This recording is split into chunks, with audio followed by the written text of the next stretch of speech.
আকাশবাণী কলকাতা। খবর পড়ছি পার্থপ্রতিম মিত্র। প্রথমে বিশেষ বিশেষ খবর। নির্বাচন কমিশন আজ তাদের ওয়েবসাইটে সুপ্রিম কোর্ট থেকে পাওয়া ইলেকট্রাল বন্ড সংক্রান্ত বেশ কিছু তথ্য আপলোড করেছে। নির্বাচনের দিন ঘোষণার পর অন্ধ্রপ্রদেশের পালনাডুতে প্রধানমন্ত্রী নরেন্দ্র মোদী প্রথম নির্বাচনী জনসভা করেছেন। কংগ্রেস নেতা রাহুল গান্ধী ভারত জোড়ো ন্যায়যাত্রার সমাপ্তি মিছিল আজ মুম্বাইয়ের শিবাজি পার্কে অনুষ্ঠিত হয়েছে। মহাদেব অনলাইন বেটিং কেলেঙ্কারিতে ছত্তিশগড়ের প্রাক্তন মুখ্যমন্ত্রী ভূপেশ বাঘেল সহ 19 জনের বিরুদ্ধে এফআইআর দায়ের। সন্দেশখালীতে ইডি আধিকারিকদের উপর হামলার ঘটনায় শেখ শাহজাহানের ভাই সহ ধৃত 3 জনের 5 দিনের সিবিআই হেফাজত হয়েছে। মহিলাদের প্রিমিয়ার লিগ ক্রিকেটের ফাইনালে দিল্লি ক্যাপিটালস রয়্যাল চ্যালেঞ্জার্স বেঙ্গালুরুর সামনে জয়ের জন্য 114 রানের লক্ষ্যমাত্রা রেখেছে। আসছে বিস্তারিত খবরে। নির্বাচন কমিশন আজ তাদের ওয়েবসাইটে সুপ্রিম কোর্ট থেকে পাওয়া ইলেকট্রাল বন্ড সংক্রান্ত বেশ কিছু তথ্য আপলোড করেছে। এই তথ্যগুলি www.eci.gov.in/candidate-political-party তে লগ ইন করলে পাওয়া যাবে। নির্বাচন কমিশন এক বিবৃতিতে জানিয়েছে, বিভিন্ন রাজনৈতিক দল সুপ্রিম কোর্টের নির্দেশ মোতাবেক বন্ধ খামে তাদের ইলেকট্রাল বন্ড সংক্রান্ত তথ্য জমা দেয়। রাজনৈতিক দলগুলির কাছ থেকে পাওয়া এই তথ্যগুলি সুপ্রিম কোর্ট একটি পেন ড্রাইভ এবং লিখিত আকারে নির্বাচন কমিশনকে ফেরত পাঠিয়েছে। এই তথ্যগুলি আজ কমিশনের ওয়েবসাইটে আপলোড করা হয়েছে। এখান থেকে কোন রাজনৈতিক দল কোন বছরে কত টাকা পেয়েছে তার হিসেব পাওয়া যাবে। অরুণাচল প্রদেশ ও সিকিমে বিধানসভা নির্বাচনে ভোট গণনা 4 জুনের পরিবর্তে হবে 2 জুন। নির্বাচন কমিশন সূত্রে আজ এই খবর জানানো হয়েছে। 32 আসনে সিকিম বিধানসভা এবং 60 সদস্যের অরুণাচল প্রদেশ বিধানসভায় 19 এপ্রিল এক দফায় ভোট গ্রহণ হবে। লোকসভা নির্বাচনকে সামনে রেখে রাজভবনে একটি নতুন পোর্টাল চালু হলো। রাজ্যপাল সিবি আনন্দ বোস আজ এই নতুন পোর্টালের উদ্বোধন করেন। loksaha.rajbhavan.kolkata@gmail.com ঠিকানায় এই পোর্টালের মাধ্যমে রাজ্যের নাগরিকরা ভোট সংক্রান্ত বিষয়ে নিজেদের পরামর্শ ও অভিযোগ জানাতে পারবেন বলে রাজভবনের তরফে জানানো হয়েছে। সমস্ত অভাব অভিযোগের দ্রুত নিষ্পত্তিরও আশ্বাস দেওয়া হয়েছে। উল্লেখ্য, পঞ্চায়েত নির্বাচনের আগেও রাজভবনে সাধারণ মানুষের অভিযোগ জানানোর জন্য একটি পিস রুম চালু করা হয়েছিল। এবার লোকসভা ভোটকে সামনে রেখে নতুন পোর্টাল চালু করা হলো।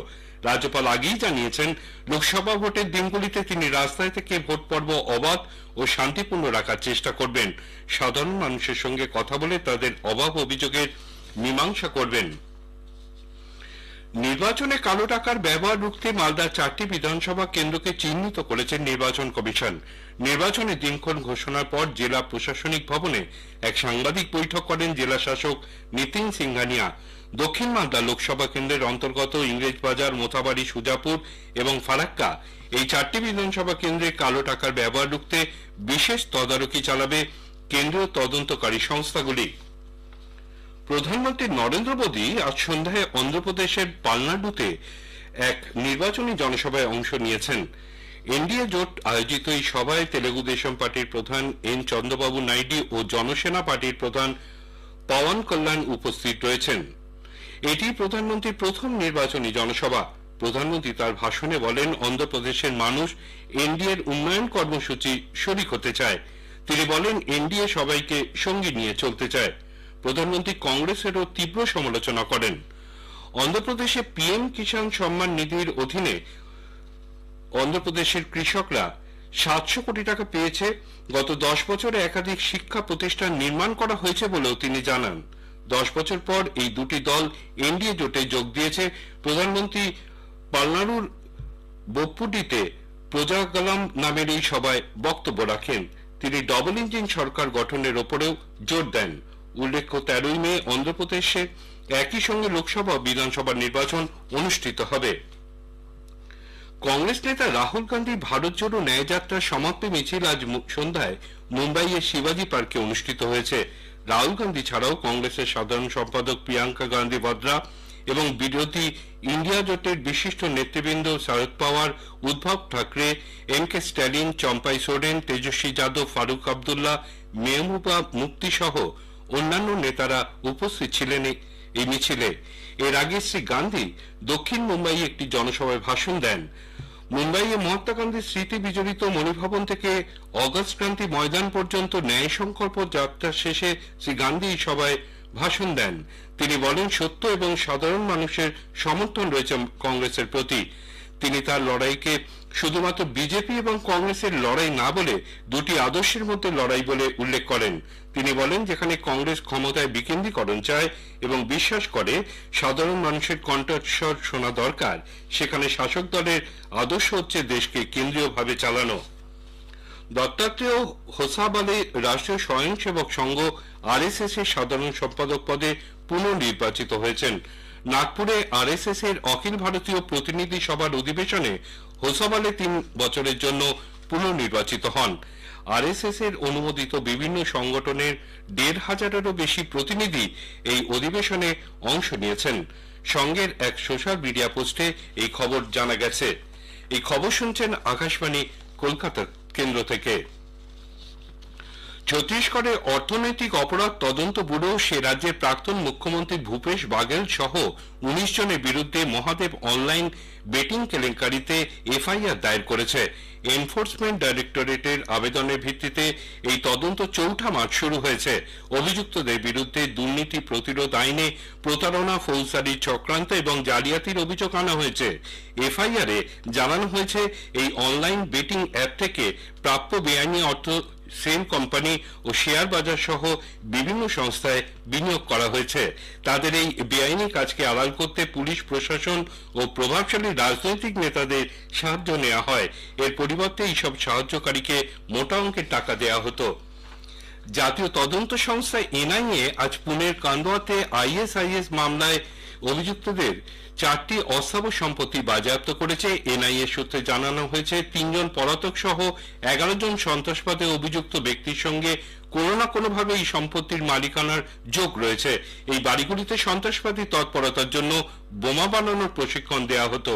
মহারাষ্ট্র, গুজরাট সহ দেশের বিভিন্ন স্থানে সন্ত্রাসবাদী হামলা চালানোর জন্য আইসিস গোষ্ঠী যে চক্রান্ত করেছিল, মামলাটি সেই বিষয়ে দায়ের হয়। উত্তর 24 পরগনার সন্দেশখালীতে গত 5ই জানুয়ারি ইডি আধিকারিকদের উপর হামলার ঘটনায় শেখ শাহজাহানের ভাই শেখ আলমগীর সহ ধৃত 3 জনের 5 দিনের সিবিআই হেফাজতের নির্দেশ দিয়েছে বসিরহাট মহকুমা আদালত। নিজাম প্যালেসে গতকাল দীর্ঘ 9 ঘন্টা ম্যারাথন জিজ্ঞাসাবাদের পর আলমগীর এবং শাহজাহানের ঘনিষ্ঠ মাহফুজার মোল্লা ও সিরাজুল মোল্লাকে সিবিআই গ্রেপ্তার করে।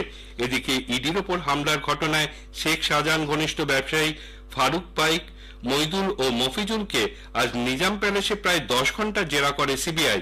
রাত 9টার পর এরা নিজাম প্যালেস থেকে বেরিয়ে যায়। অন্যদিকে সিবিআই আধিকারিকরা আজ মিনাখায় শাহজাহান ঘনিষ্ঠ বাপ্পা মণ্ডলের ইটভাটায় গিয়ে তাকে না পেয়ে কর্মীদের জিজ্ঞাসাবাদ করেন। রামপুরে আর এক ব্যক্তির বাড়ি গিয়েও জেরা চলে। ভারত সরকারের তথ্য ও সম্প্রচার মন্ত্রক, Satyajit Ray film and television institute, এনএফডিসি এবং national film archive of India যৌথ উদ্যোগে পুরনো দিনের ছবি সংগ্রহ, বাছাই এবং সংরক্ষণ এই 3টি কাজকে একসঙ্গে আর্কিউডিয়া অর্থাৎ আর্কাইভ, কিউরেশন আর রেস্টোরেশন কর্মশালার সূচনা হলো আজ। সেই সঙ্গে ফেস্টিভ্যাল অব রেস্টোরড ফিল্ম এই পর্যায়ে 7 দিন ব্যাপী চলবে চলচ্চিত্র উৎসব। এই উপলক্ষে Satyajit Ray film and television ইনস্টিটিউটে নবনির্মিত সিনেমা তৈরি ও তার কারিগরি ব্যবস্থাপনা বিষয়ক মিউজিয়াম ঘুরে দেখেন তথ্য ও সম্প্রচার মন্ত্রকের অতিরিক্ত সচিব নীরজা শেখর। কর্মশালার উদ্বোধনী অনুষ্ঠানে উপস্থিত ছিলেন ইনস্টিটিউটের ডিরেক্টর হিমাংশু শেখর খাটুয়া, ডিন বিপিন বিজয়, পরিচালক গৌতম ঘোষ সহ অন্যান্যরা। উদ্বোধনী ছবি হিসেবে প্রদর্শিত হয় 1921 সালে নির্মিত নির্বাক ছবি বেহুলা। সেদিনের মতো করেই যন্ত্রশিল্পীরা আজ ছবির সঙ্গে চলমান আবহ সঙ্গীত পরিবেশন করেন। অভিন্ন বিশ্ববিদ্যালয়ের প্রবেশিকা পরীক্ষার দিনক্ষণ নির্বাচনের জন্য কিছু পরিবর্তন করা হবে। ন্যাশনাল টেস্টিং এজেন্সি আয়োজিত এই পরীক্ষায় 15 থেকে 31 মের মধ্যে হওয়ার কথা রয়েছে। তবে এই সময়কালে 20 এবং 25 মে সাধারণ নির্বাচনের দিন ঘোষণা হওয়ায় পরীক্ষায় বসার জন্য আবেদনপত্রের শেষ তারিখ 26 মের পর সংগৃহীত তথ্যের ভিত্তিতে পরিবর্তিত দিনক্ষণ ঘোষণা করা হবে। নতুন দিল্লির অরুণ জেটলি স্টেডিয়ামে আজ মহিলাদের প্রিমিয়ার লিগ ক্রিকেটের ফাইনালে দিল্লি ক্যাপিটালস রয়্যাল চ্যালেঞ্জার্স বেঙ্গালুরুর সামনে জয়ের জন্য 114 রানের লক্ষ্যমাত্রা রেখেছে। টসে জিতে দিল্লি ক্যাপিটালস ব্যাট করার সিদ্ধান্ত নেয়। 18 ওভার 3 বলে 113 রান করে দিল্লির ইনিংস শেষ হয়ে যায়। জয়ের জন্য 114 রানের লক্ষ্যে ব্যাট করতে নেমে একটু আগে পাওয়া খবরে রয়্যাল চ্যালেঞ্জার্স ব্যাঙ্গালোর 10 ওভার 1 উইকেটে 56 রান করেছে। শেষ করার আগে খবরের বিশেষ অংশ আরেকবার। নির্বাচন কমিশন আজ তাদের ওয়েবসাইটে সুপ্রিম কোর্ট থেকে পাওয়া ইলেকটোরাল বন্ড সংক্রান্ত বেশ কিছু তথ্য আপলোড করেছে।